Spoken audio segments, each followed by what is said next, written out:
taking down the Christmas decorations, my eye and thoughts were drawn to a gift that we had gotten each of our two adult kids. It was a framed picture of a quote from Dietrich Bonhoeffer and a quote from David Platt. Bonhoeffer was a German theologian and author who was martyred by Adolf Hitler during the Second World War in a concentration camp because of his opposition to Hitler.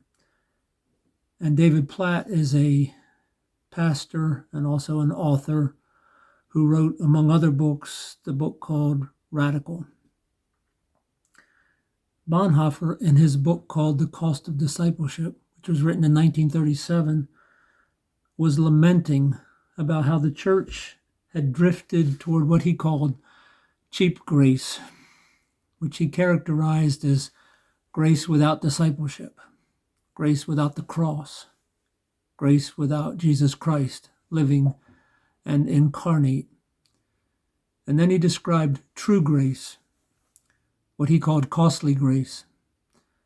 When I first read it, shortly after I was saved, it impacted me and it stayed with me. So Diana and I wanted to give it to our kids so they could have it before them. And this is what Bonhoeffer wrote. Costly grace is the treasure hidden in the field. For the sake of it, a man will go and sell all that he has. It is the pearl of great price, to buy which the merchant will sell all his goods. It is the kingly rule of Christ, for whose sake a man will pluck out the eye which causes him to stumble. It is the call of Jesus Christ, at which the disciple leaves his nets and follows him. Costly grace is the gospel, which must be sought again and again, the gift which must be asked for, the door at which a man must knock. Such grace is costly because it calls us to follow, and it is grace because it calls us to follow Jesus Christ.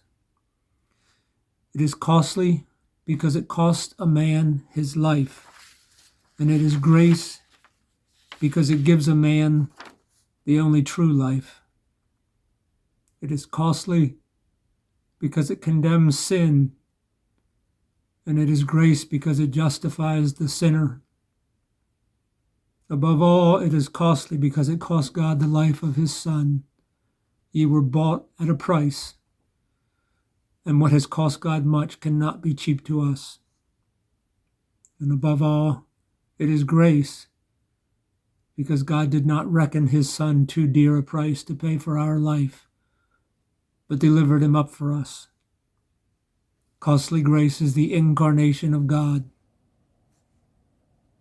And then we added this quote from David Platt, who said, "My biggest fear, even now, is that I will hear Jesus' words and walk away, content to settle for less than radical obedience to him." And so when we were taking decorations down, and I looked at this again a few weeks ago at the start of a new year, I wondered about where I am with all of this. Is my biggest fear being content to settle for less than radical obedience? And what is radical obedience for me?